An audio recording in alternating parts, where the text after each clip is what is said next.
Hi friends, అందరికీ సంక్రాంతి శుభాకాంక్షలండి. సంక్రాంతి అంటేనే ముగ్గులు అంటేనే సంక్రాంతి కదా అండి. సంక్రాంతి పండుగ అంటే చాలు ఎంత బద్ధకంగా నిద్రపోయే వాళ్ళైనా పొద్దున్నే లేచి ముగ్గులు వేయడానికైతే రెడీ అయిపోతారు కదా. అలాగే మా పాప కూడా ప్రతి ఇయర్ అయితే ముగ్గులు వేయడానికైతే ఎర్లీ మార్నింగ్ లేచేది నాతో పాటే. నేను కలర్లు వేస్తా అనేసి. కానీ ఈ ఇయర్ అయితే మా పాప లేదండి, తను ఊరికి వెళ్ళింది.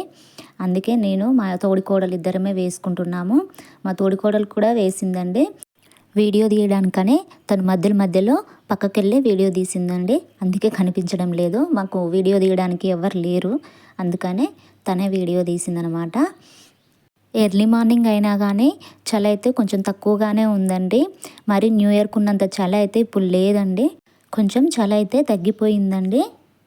మొత్తానికైతే ముగ్గంతా వేసి కలర్లు వేసినాకైతే ముగ్గు అయితే చూడడానికైతే భలే అనిపించిందండి. కొంచెం ముగ్గు వేసేసరికి నాకైతే కాళ్ళు నొప్పులు లేచాయండి. కానీ కొంతమంది అయితే చాలా పెద్ద పెద్ద ముగ్గులు వేస్తారు కాంపిటీషన్కి అయితే. అసలు అంతసేపు ఎలా వేస్తారో, అంత ఓపిక ఎలా ఉంటుందో అండి. ఈ చిన్న ముగ్గు వేయడానికే చాలా కష్టపడ్డానండి. ఇక మొత్తానికైతే మా తోడికోడలి ఇంటి ముందు అయితే ముగ్గు అయిపోయింది. ఇప్పుడు మా ఇంటి ముందు వేసామండి. మా ఇంటి ముందు చెప్పాను కదా అండి, గచ్చు సరిగ్గా లేదని మా ఇంటి ముందు చిన్న ముగ్గే వేసామండి. ముగ్గు వేసి కలర్లు వేసాక మళ్ళీ పైనుండి మనం ముగ్గుతోని మళ్ళీ గీస్తాం కదండి. అది వేసాకైతే భలే ముద్దుగా అనిపిస్తాయండి ముగ్గులు. అది ఎంత చిన్న ముగ్గు అయినా, అది నార్మల్ డేస్లో మనం నార్మల్గా వేసే ముగ్గుకైనా కూడా ఇట్లా కలర్లు వేసి మళ్ళీ మీదంగా అట్లా వైట్ ముగ్గుతోని మంచిగా గీస్తే చాలా అంటే చాలా బాగుంటుందండి. నాకైతే భలే ఇష్టంగా అనిపిస్తుంది. సో ఫైనల్గా అయితే మా ముగ్గు ఇదండి. ఇక నెక్స్ట్ అయితే నా ప్రపంచానికైతే వచ్చేసానండి. అదేనండి కిచెను. ఇక డైలీ అందులోనే కదా ఎక్కువ ఉండేది. ఇంక మొత్తానికైతే కిచెన్లోకి వచ్చి ఇంకా గిన్నెలు అయితే క్లీన్ చేసుకుందాం అనేసి క్లీన్ చేస్తున్నానండి. ఇక ఇంట్లో అయితే మా పాప లేక అసలు పండగ వాతావరణమే లేదండి. ఇంట్లో పిల్లలు ఉంటేనే కదా పండగ అంటేనే పిల్లలు. వాళ్ళ అల్లరితోని, వాళ్ళ గోలతోని, వాళ్ళ నవ్వులతోనే కదా అండి మనకి ఇంట్లో పండగ వాతావరణం కనిపించేది. ఇక మా పాప లేకనైతే నాకు అసలు ఎటు పొద్దుపోవట్లేదు. అసలు ఏం చేయాలో కూడా తోచడం లేదు. ఏం వండుకోవాలనిపిస్తలేదు, ఏం చేయాలనిపిస్తలేదు. మా పాప అయితే ఎప్పుడు ఏ ఊర్లకైతే సరిగ్గా వెళ్ళదండి. ఎప్పుడు ఇంట్లోనే ఉండడానికైతే ఇష్టపడుతుంది. ఏంటో కానీ ఈసారికి అయితే వాళ్ళ పెద్దమ్మ వాళ్ళ ఇంటికి ఫెస్టివల్కి వెళ్తాననేసి ఏడ్చేసింది. అందుకే ఎప్పుడు వెళ్ళదు కదా, సరే పంపిద్దాంలే అనేసి అయితే పంపించాను. కానీ తను వెళ్ళింది కానీ మా ఇంట్లో పండగ వాతావరణం అయితే లేకుండా పోయింది. ఇక నేను గిన్నెలు రుద్దేసేలోపు మా బాబు అయితే లేచాడండి. ఇంకా లేచి అయితే సిగ్గుపడుతున్నాడు. ఇంకా వాడు నవ్వు వాడు అసలు ఎంతో విచిత్రంగా అనిపిస్తుందండి పిల్లలు లేవగానే నవ్వుతే. ఇక నేను మా బాబు అయితే బ్రష్ అయితే చేసామండి. నేనైతే చేసేసాను. ఇంకా మా వాడికైతే బ్రష్ ఇస్తే ఇంకా వాడైతే దాంతో ఆట ఆడుతున్నాడండి. ఇంకా వాడు చూడండి అసలు ఎలా చేస్తున్నాడో. బ్రష్కి కొంచెం పేస్ట్ అయితే పెట్టుకొని దాన్ని అయితే తినడానికైతే ట్రై చేస్తూ ఉంటాడు. ఇంకా అది అయిపోయింది. ఇక నాకైతే ఖాళీ బ్రష్ అయితే ఇక నాకు వద్దని ఇచ్చేసాడు. ఇంకా మా వాడికైతే స్నానం చేయించడానికైతే నీళ్ళు పెట్టేశాను. ఇంకా నీళ్ళు వేడయ్యేలోపు ఇంక ఇల్లుకి బండలు తుడవాలి కదా అనేసి బట్టలు అయితే సర్దేస్తున్నానండి. ఇంక నేను సర్దుతుంటే వాడేమో బొమ్మలతో ఆడుకుంటున్నాడు కెమెరా ముందుకు వచ్చి. ఏందో వాడు కెమెరా పెట్టంగానే వాడికి కూడా బాగా అలవాటైపోయిందండి కెమెరా ముందుకు వచ్చి యాక్టింగ్ చేయడం అనేది. ఇంకా బట్టలు మడత తీసుకొని ఇల్లు అయితే ఊక్కుంటున్నానండి. నేనైతే లెఫ్ట్ హ్యాండ్ అయితే యూజ్ చేయనండి, రైటే యూజ్ చేస్తాను.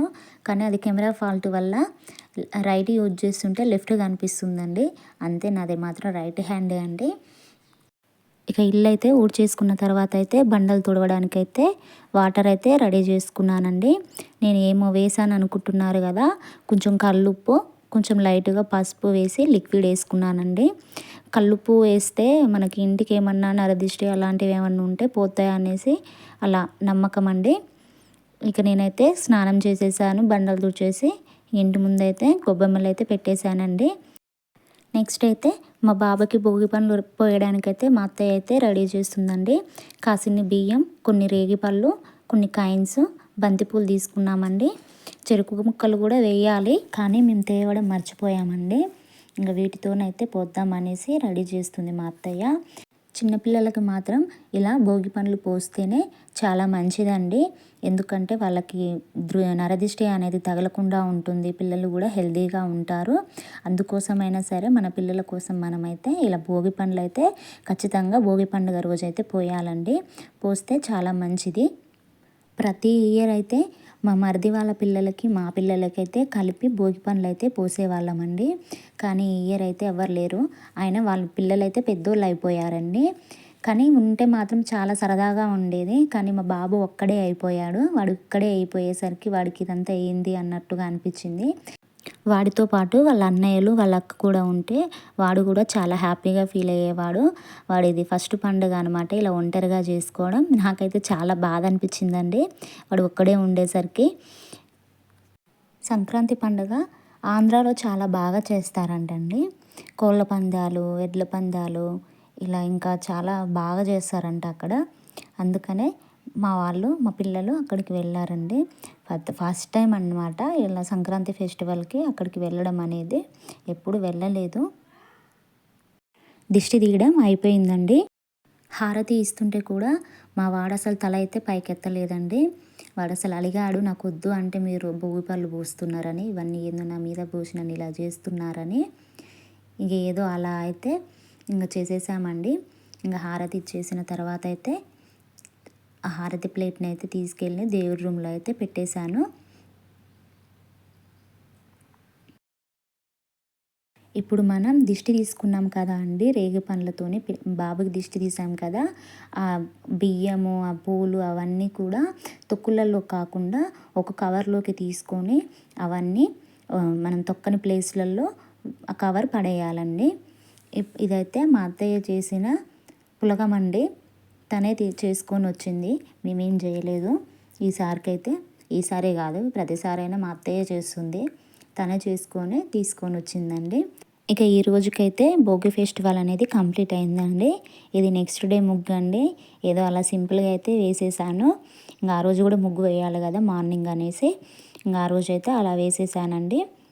ఇక మా బాబు ఒక్కడన్నా ఉన్నాడు అనుకుంటే ఈరోజు వాడు కూడా వాళ్ళ అక్క అన్నయ్య వాళ్ళ దగ్గరికి అయితే వెళ్తున్నాడండి.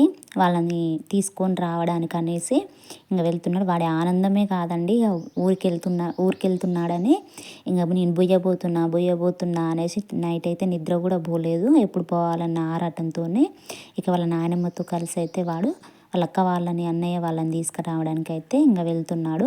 ఇక ఇలా అయితే సింపుల్గా ఈరోజైతే మేము కొంచెం మటన్, కొంచెం చికెన్ అయితే తెచ్చుకున్నామండి. మేము ప్రతి ఫెస్టివల్కి అయితే మేము మా మరిది వాళ్ళు, చిన్నోళ్ళు, నడిపోళ్ళు ముగ్గురము అందరం కలిసి అయితే అత్తయ్య వాళ్ళ ఇంట్లో అయితే పండగను చేసుకునే వాళ్ళం. ఏ ఫెస్టివల్ అయినా సరే అత్తయ్య వాళ్ళ ఇంట్లోనే సెలబ్రేట్ చేసుకునే వాళ్ళము. అందరం అక్కడే వండుకొని తినేవాళ్ళం. కానీ ఈసారికి అయితే ఇలా అయిపోయిందనమాట. పిల్లలు లేరు, అత్తయ్య వాళ్ళు లేరు, ఇక మా చిన్నోళ్ళు కూడా రాలేదు. ఇక నడిపోళ్ళు మేము ఎవరింట్లో వాళ్ళమైతే వండుకొని అయితే తిన్నామండి. ఇంక మొత్తానికైతే ఈ పండగ అయితే మాకు అంత హ్యాపీనెస్గా అయితే అనిపించలేదు. ఏదో అలా అయితే గడిచిపోయిందనమాట. మరి మీ ఇంట్లో మీరు ఎలా చేసుకున్నారో ఒకసారి కమెంట్ చేయండి.